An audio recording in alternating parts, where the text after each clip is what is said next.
Gojo vai pra cima de Sukuna sem descanso para finalizá-lo antes que a adaptação se complete. E é então que ele consegue desferir o Black Flash mais potente de Jujutsu Kaisen e faz Sukuna desmaiar e revirar os seus próprios olhos. Só que nem tudo são flores, meus amigos, porque Mahoraga surge dentre as sombras com a roda completa e adaptada, tocando em Satoru Gojo e aplicando um golpe feroz no seu corpo, ultrapassando finalmente o ilimitado. Será que Gojo agora tem uma saída para derrotar Mahoraga e acabar com o Sukuna, ou simplesmente acabaram as nossas esperanças e Sukuna sairá como o vencedor dessa batalha? Bom, eu peço que vocês fiquem aqui nesse vídeo, porque tem duas coisinhas que ainda faltam serem apresentadas dentro dessa batalha, sobre os conceitos de utilização de técnicas e habilidades do mundo Jujutsu. E simplesmente, é claro, eu vou mostrar aqui pra vocês. Então, bora com o Mano Joe pra mais esse vídeo, porque esse capítulo foi insano.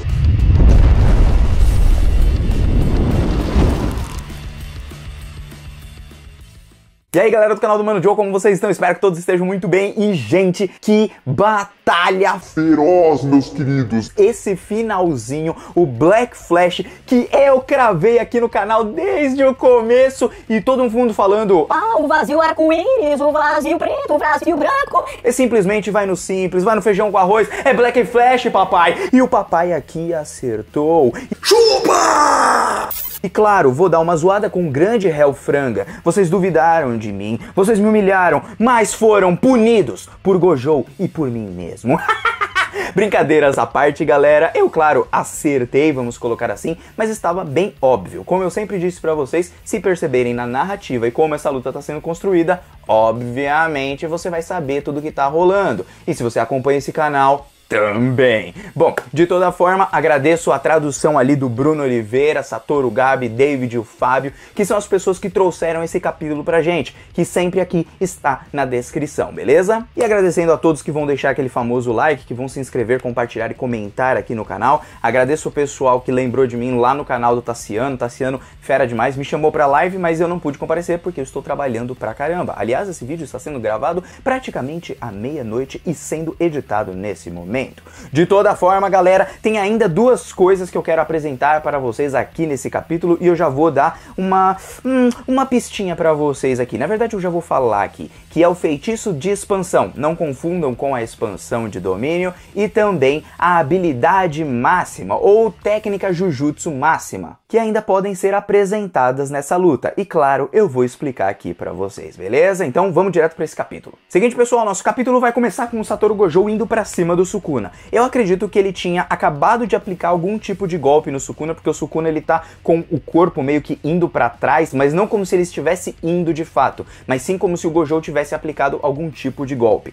Tanto até que o Sukuna naquele momento gira mais uma vez a sua roda de Dharma, ou seja, é o segundo giro. Enquanto isso, os alunos ficam ali falando: Sensei, vai pra cima, gente, você tem que finalizar ele antes que essa adaptação se complete. E eu vou dizer pra vocês que eu estou um tanto quanto decepcionado com Yuta, Hakari, entre outros ali. Eu acho que alguns vão concordar comigo sobre isso e alguns não, porque eu imagino que até certo momento seria algo propício alguém aparecer ali para ajudar o Satoru Gojo, mas para vocês verem se faz sentido para vocês ou não. Bom, de toda forma, o Gojo a todo momento ele está utilizando o azul, ou seja, a sua técnica de lapso, que é quando ele infunde energia amaldiçoada diretamente ali na sua técnica do ilimitado, seu feitiço inato, e aí ele faz com que gere ali o poder de atração. Por isso que acaba criando aquelas bolinhas ali. Basicamente ele faz a mesma coisa que ele fez com o Toji, quando ele cria simplesmente um espaço negativo, fazendo com que o próprio espaço volte ao estado natural e dessa forma saia um efeito ali de atração. E ele usa isso a todo momento, já utilizou em outros momentos lá, quando surgem umas bolinhas ali em Jujutsu, um pouquinho antes mesmo nessa luta, que fazem com que o Sukuna ele seja seja jogado, por exemplo, para cima, jogado não, né, atraído para cima para levar os golpes do Satoru Gojo.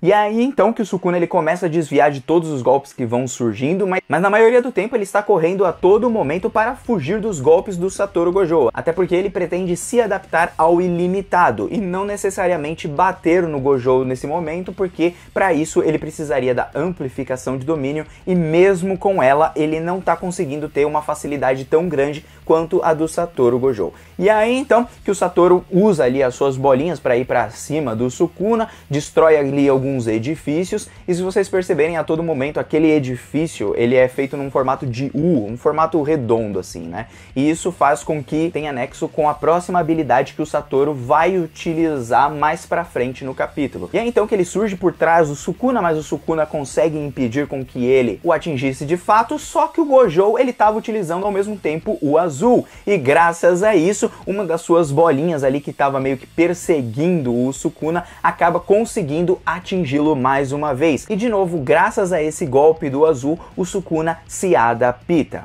É aí então que nós entramos no questionamento do Yuji perguntando se é necessário tempo ou então vários golpes para depois aquela roda de Dharma se adaptar a algo. E ali o Hajime explica pra gente que simplesmente podem ser as duas coisas. Então tem duas formas de se adaptar, tanto levando 2 golpes seguidos, por exemplo, e depois se adaptando a algo, ou então entendendo o processo a partir de um primeiro dano. É sempre necessário um dano para depois ter a adaptação, mas pode ser que precise muitas vezes de 2 danos para ele ser adaptado, ou então ele sofre um dano e depois a roda meio que entende aquele fenômeno e a partir disso ela demora um tempinho e depois se adapta. Há essas duas possibilidades, não é explicado pra gente, então vamos considerar que as duas são reais. E aí que é um ponto interessante porque nos capítulos passados nós percebemos que em uma das falas o Sukuna diz que a todo momento o Satoru Gojo estava utilizando o azul para que a adaptação só funcionasse com relação ao azul. Por isso que é até que meio estranho a roda ficar girando a todo momento. Isso nos dá a entender que o Mahoraga pode não estar se adaptando ao azul de fato, e sim apenas ao ilimitado. E por ilimitado, claro, eu digo sobre a técnica do Gojo de inviolabilidade ou intangibilidade, que é aquela, o Mugen neutro, né, vamos dizer assim, que é aquele que as pessoas vão convergindo direto para o seu corpo, mas nunca chegam porque a distância é infinita entre o corpo do Satoru e a pessoa ao lado. Por isso pode ser que o único fenômeno que o Mahoraga está se adaptando é simplesmente a essa intangibilidade do Gojo, porque pelas falas do Sukuna lá atrás, que o Gojo vem utilizando apenas o azul, nos dá a entender que esse é o único golpe no qual ele está se adaptando. E aí vai criar uma brecha para a gente imaginar muita coisa aqui. E bom, gente, as brechas que acabam se abrindo aqui, que a gente precisa ainda entender, é sobre esses fenômenos que o Mahoraga acaba se adaptando. Porque por fenômeno, nós vemos ali que a repulsão,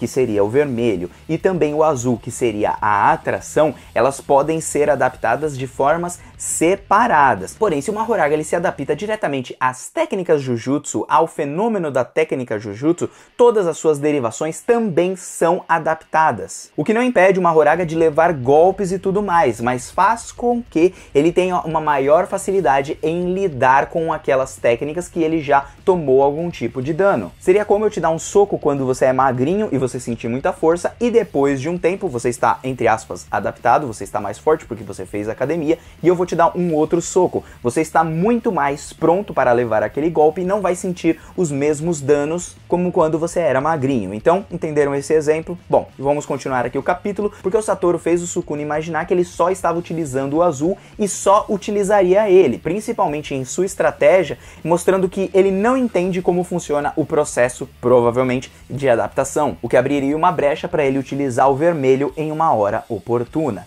E é então que ele vai ali utilizar a sua reversão, né? A reversão do seu feitiço, solta o vermelho, que seria a repulsão, só que aí a roda de Dharma ela fica pretinha, ou seja, ele ativa ali a amplificação de domínio para diminuir o dano que ele acabaria levando se ele não tivesse a utilizado. Porque, para quem não se lembra, para se livrar de uma técnica amaldiçoada e os seus golpes é só utilizar a amplificação de domínio, que tira ali as suas técnicas naquele momento que você está utilizando, porém acaba te protegendo dos outros golpes. Só que não protege totalmente. Tanto que o Sukuna, mesmo bem ferido ali naquele momento, ele percebe que o ilimitado neutro, ou seja, aquele que o Gojo ele nunca se aproxima ali da pessoa, ou então quando tem baixa energia amaldiçoada, uma baixa liberação de energia amaldiçoada, faz com que ele consiga neutralizar esses golpes. Mas no caso de quando tem energia amaldiçoada imbuída diretamente naquele azul ou no vermelho, ele acaba levando sim os danos, mostrando que aquele golpe do Gojo é muito forte porque tem energia amaldiçoada ali para reforçá-la. Só que o Sukuna, mesmo levando o golpe, ele já tinha lido os golpes do Gojo, por isso que o Gojo, ele até naquele momento fala assim: que merda, mano. O cara percebeu o que eu ia fazer, ou seja, o Sukuna estava lendo os seus movimentos. E é aí então que é interessante porque o Gojo ele dá uma movida ali de lado nesse momento e o Sukuna fica falando: poxa, você tá afobado, jogando as coisas aqui em cima de mim e tudo isso serviu para distrair o Sukuna. Porque o Sukuna já estava todo cheio de si, falando que já estava lendo as jogadas ali do Satoru, e aí então o Satoru fala assim pra ele: olha, aquele vermelho anterior, ele ainda não explodiu. E aí o Sukuna toma um susto, porque simplesmente em suas costas ele é atingido pelo vermelho. Isso mesmo, o vermelho deu uma volta ali naquela região onde eles estão, naquele complexo, e entendam a genialidade do Gojo nesse momento e por que o seu Black Flash foi o mais potente de Jujutsu. Bom, talvez alguns não tenham percebido, eu só vi o Marcos que percebeu isso, mas simplesmente nesse momento percebam que o Sukuna, naquele momento que ele é atingido nas costas, o seu corpo tá o quê? Ele tá parado, então ele vai pra frente. Nisso que ele vai pra frente, o Gojo ainda aparentemente utiliza o azul para atraí-lo. Então nós temos aquele processo de de convergência, ou seja, onde dois pontos vão para um lugar em comum, que seria o Gojo indo na direção do Sukuna, ainda utilizando o atrair para que o golpe ainda fosse mais forte, e aí então ele é escolhido pelo Black Flash, fulgor negro, como você preferir chamar, e aí uma teoria aqui que eu já tinha dito para vocês que isso seria aplicado, simplesmente aconteceu. Ele desfere um golpe no Sukuna com a força da repulsão, que foi batida nas costas do Sukuna, mais a atração do azul, aparentemente falando, mas mesmo que fosse só o vermelho já seria algo muito forte. E isso tudo somado com o Black Flash do Satoru, que é muito mais forte do que o do Yuji, é muito mais forte do que de outras pessoas. E ainda com o plus de ter um vermelho puxando o Sukuna para o mesmo lugar. E é então que o Sukuna ele revira os seus olhos. Simplesmente ele desmaiou, ficou inconsciente. Foi nesse momento que eu falei: caraca, mano, pela primeira vez o cara ficou inconsciente, tomou um sacode. E é então que a roda de Dharma simplesmente vai lá e pum, cai. E aparentemente o Gojo estava esperando por esse momento para finalizar de vez o Sukuna agora. Só que aí quando a roda de Dharma cai, ela dá ali umas batidinhas no chão e simplesmente faz um giro. E quando faz um giro, a gente sabe, é o quarto giro dessa batalha. Então, ao que parece, o ilimitado foi completamente adaptado. Por conta disso, surge do chão ali algumas sombras e é então que simplesmente aparece o Mahoraga segurando ali o Gojo, todo mundo gritando de desespero, e o Gojo leva um golpe feroz ali do Mahoraga, se ferindo, mas aparentemente ele ainda não está desesperado. O seu sorriso ali é um sorriso meio amarelo, um sorriso de tipo, eu tava esperando que isso fosse acontecer em algum momento, e ao que parece, as sombras conseguiram tocar ali no Satoru Gojo, assim como o próprio Mahoraga, que se adaptou provavelmente à sua intangibilidade, enquanto o Sukuna aparentemente está em estado de transe porque ele desmaiou. E aí alguns se perguntam, por que o Mahoraga ele surgiu agora nesse momento sem precisar de uma invocação nem nada do tipo? Bom, ele já tinha sido invocado antes, estava provavelmente escondido sim nas sombras. O Satoru parece ter percebido em um certo momento que as sombras iriam surgir, tanto que quando ele cai no chão um pouquinho antes, tem os seus olhos ali tipo meio que assustados, tipo fui pego. E o que muitos nesse caso podem ter dúvidas, simplesmente pode estar explicado no próprio fanbook, porque os Shikigamis são ditos como entidades alheias a este mundo, controlada pelos feiticeiros, e elas se originaram diretamente no passado com Onmyo-do. Onmyo-do, que eu já expliquei pra vocês, seria a feitiçaria do Japão passado. E eles podem ser domados e obedecer comandos. Quando ele diz obedecer comandos, se lembrem da luta de Megumi e Hegi, ou seja, Sukuna, quando ele estivesse provavelmente na pior, ele deixou um comando dado para os seus Shikigamis ou para o próprio Mahoraga para que ele o protegesse assim que ele tomasse algum tipo de dano feroz, porque ele estava Eu acho, calculando que ele precisaria correr esse risco, e por correr esse risco, ele precisaria levar esses golpes e a adaptação teria que ser completa. Mas e agora, será que está tudo perdido? Não, meus amigos, porque mesmo que o capítulo se encerre aí, nós temos o feitiço de expansão, não confundam novamente com a expansão de domínio, e também a técnica máxima Jujutsu, que pode ser utilizada quando um feiticeiro expande a sua abordagem do feitiço. E por isso nós queremos dizer o seguinte, imagina que você está chutando uma bola, e você chuta apenas de chapa. Então agora você vai ter uma nova abordagem, agora você descobriu como chutar com o peito de pé, ou como chutar com trivela, ou como dar um calcanhar. Então você abriu possibilidades com novas abordagens de chutar a bola. Da mesma forma, um feitiço inato ele pode ter uma nova abordagem. Um exemplo claro é o Uzumaki, que é do Getou, e também temos a técnica máxima Meteoro ali do próprio Jogo, que ele utiliza em suas batalhas. Então, essa pode ser uma nova possibilidade do Satoru, trazendo uma nova abordagem para o ilimitado para que ele lide contra o Mahoraga. Outra possibilidade é o feitiço de expansão. Para quem não se lembra, o Nanamin utilizou essa técnica contra o Mahito quando eles estavam lutando no esgoto. E para quem não se lembra, naquele momento, o Nanamin ele utilizou de uma forma. E esse feitiço de expansão, ele não precisa ser utilizado da mesma maneira toda vez. Cada um tem uma abordagem diferente, porque o feitiço inato, ele não vai ser modificado, mas sim vai ter de uma nova ampliação do leque de interpretações de um feitiço, ou seja, como você interpreta aquele tipo de feitiço. Então nós temos ali a atração e a repulsão, o vermelho e o azul, e podemos ter uma nova interpretação tirando o vazio, o roxo, criando assim um feitiço de expansão, assim como o Nanamin, que utilizou a sua técnica colapso, a sua técnica de proporções ali para utilizar o colapso, bater ali nos tijolos do esgoto para simplesmente destruir aquele lugar e simplesmente infundindo energia amaldiçoada nos objetos destruídos, fazendo com que todos eles caíssem com energia amaldiçoada, ou seja, eles cairiam de forma mais forte em cima do Mahito, que conseguiu sobreviver, embora aquela tática foi meio suicida do próprio Nanamin, tanto que ele também teve que escapar daquele local. Então ainda temos essas duas maneiras do Satoru Gojo utilizar algum tipo de técnica. Isso pode até mesmo derivar para algo totalmente novo, ou seja, o que o Kenjaku queria, como a evolução do Jujutsu, e o próprio Satoru Gojo evoluindo nessa batalha, e não só evoluindo, mas também tendo consciência da própria alma. Porque se vocês lembrarem bem das palavras do Mahito contra o Nanamin, explicando ali sobre a alma e esse tipo de coisa, ela é dito como algo que existe. Ela é igual a um corpo, mas ela só existe, ela não tem uma parte física, digamos assim. E dessa forma, alguns feiticeiros Jujutsu, mesmo sem perceber, eles conseguem proteger a sua alma com energia amaldiçoada, evitando que os outros apliquem golpes em cima deles. Dessa forma, o Satoru Gojo descobrirá o enigma por trás das almas, e assim os nossos personagens,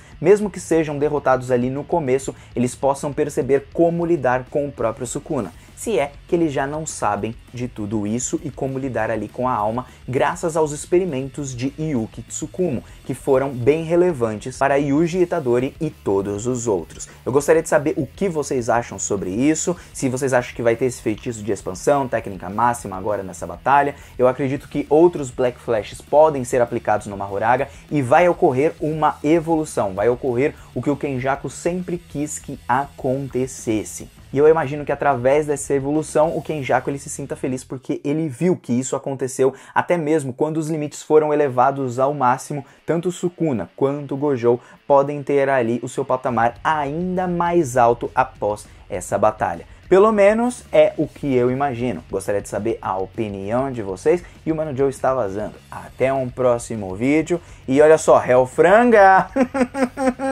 Perdeu, papai. Quando eu erro alguma coisa, vem aqui me criticar todo mundo, né? Mas quando eu acerto, ninguém fala.